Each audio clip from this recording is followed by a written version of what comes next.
Сайн байцгаана уу хүмүүстээ. Та бүхэндээ өнөөдрийн мэндийг хүргэе.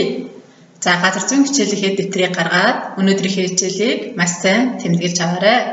За мөн багш нь та бүхнийг ирэхээр дэвтрийг хурааж аваад хичээлүүдээ хэр сайн хийснийг шалгаж дүн тавина шүү.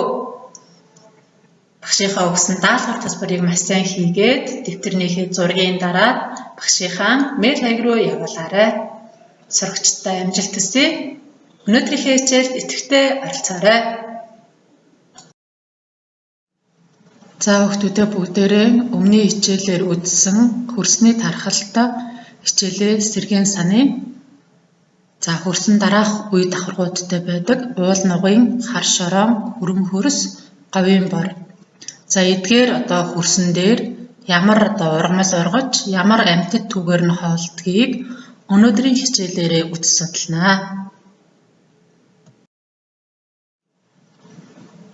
Эдгээр зургийг ажиглаад ямар амьтад болохыг нь нэрлэж дэвтэртээ бичээрэй.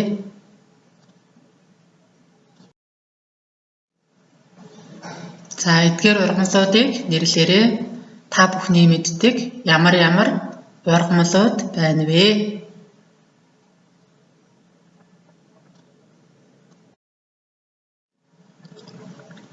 Өнөөдрийн хичээлийн сэдэв Монгол орны ургамал амьтан. За хичээлийнхаа сэдвийг дэвтэр дээрээ тэмдэглээрэй хүмүүстээ.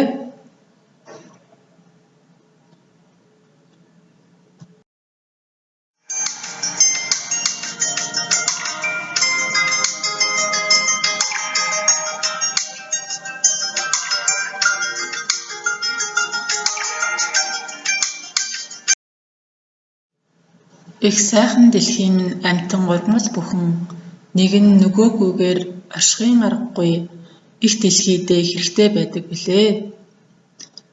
Нүдэн зинхэр гаригаа хайрлан хамгаалахгүй бол ирээдүйд ямар аюул учирч болохыг бодож тунгаагаад өөрийн санал хүсэлтээ дэвтэртээ бичээрэй. За дэвтэртээ тэмдэглэж аваарай хүүхдүүдээ. Байгалийн бүрэлдэхүүнд олон зүйл багтдагч, нүдэнд харагдаж, гарт баригддаг нь амьд байгаль юм.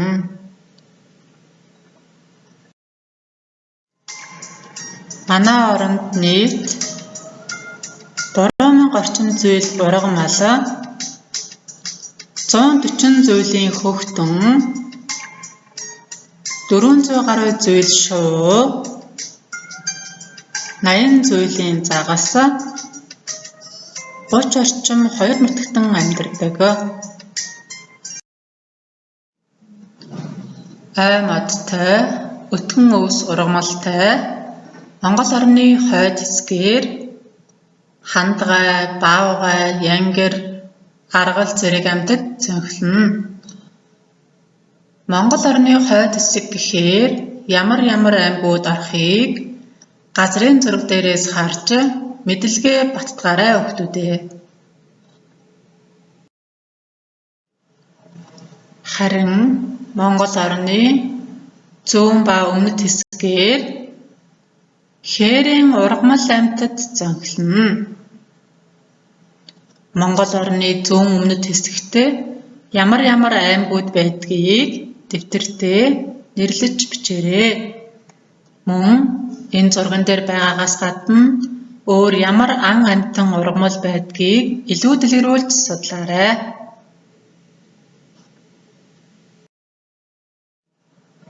Монгол орны байгалийн өвөрмөц онцлогоос шалтгаалж манай орны мал сүргийн бүтэц өөр байдаг билээ. Тухайлбал уулархаг газар, сарлаг их байдаг бол говийн нутгуудаар тэмээ их байдаг билээ. Үүний шалтгааныг харьцуулж дүгнээрэй.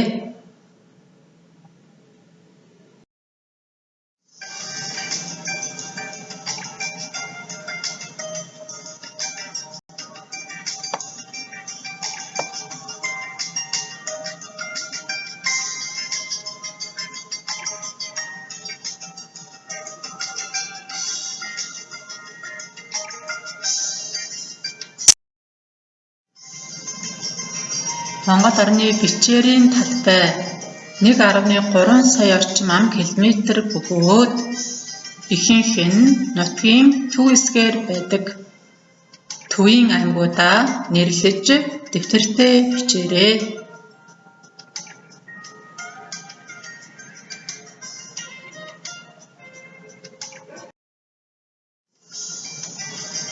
Монгол орны нийт талбайн 8.7%-ийг ой мод эзэлдэг. За нийт газар нутгийнхаа хэмжээг сэргээн санаарай хүүхдүүдээ. За мөн ой модны ихэнх нь нутгийн хойд хэсгээр голдуу, уулын ар хажууд ургана. Монгол орныхоо хойд хэсгүүдийг тэмдэглээрэй.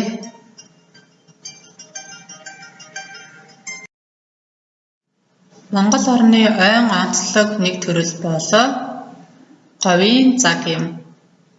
За энэ говийн цаг нь хаана ургадгийг дэвтэртээ нэрлэж бичээрэй.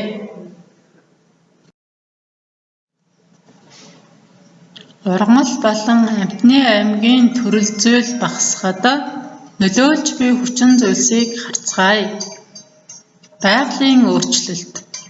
Энэ өөрчлөлтөнд уур амьсгалын эрсдэс байдал, ган, цөлжилт зэрэг орно. Харин хүний үйл ажиллагаа нь хөрсийг устгах, ан агнах, ургамал тасдах, ойг устгах зэрэг үйлүүд орж байна. Сүүлийн жилүүдэд байгалийн байлгийг хүртэх нэрийдлээр хөрсийг маш их гэмтэж байна. Мөн дээр нь маш их хэмжээний байшин барилга зам тээвэр барьснаар хөрс нь дахин сэрхэхгүй болж байна.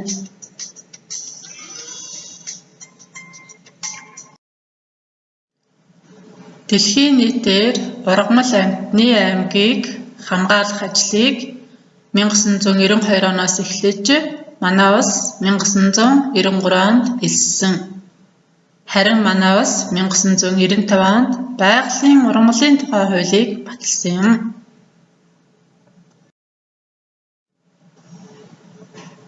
Манай оронд байгаа бүх амьтдыг нэн ховор, элбэг гэж 3 ангилдаг.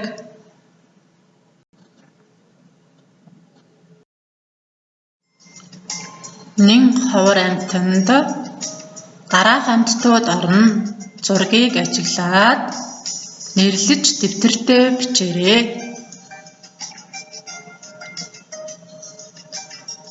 Хулан, хавтгай, мазаалай, хандгай, цаабуга, хүдэр, минж, цаахар эрүүс зэрэг амьтад нь Монгол орны нэгэн ховор амьтанд орно. Нэн ховор амьтанд ямар ан амьтан орж байгааг дараах зургийг ажиглаж хараарай. Жишээлбэл Монгол бүхэн, аргал, янгир, хулан зэрэг амьтад орж байна. Монгол оронд ургадаг ховор эмийн ургамлуудаас нэрлэж дэвтэртээ бичээд багш руугаа явуулаарай. Ховор эмийн ургамлуудаас жишээлбэл алтан гагнуур, согоо сум, таван салаа зэрэг ургамлууд байдаг. Та бүхэн илүү дэлгэрүүлж эмийн ургамлуудыг судлаарай.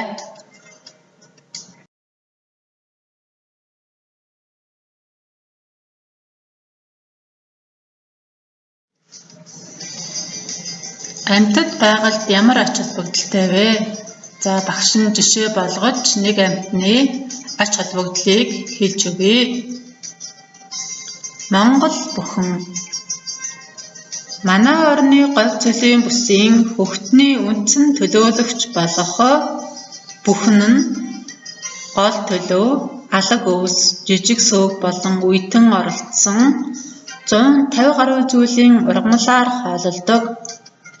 Бүхэн нь тураатны багт багтах бөгөөд цагт 60-аас 70 км хурдалдаг.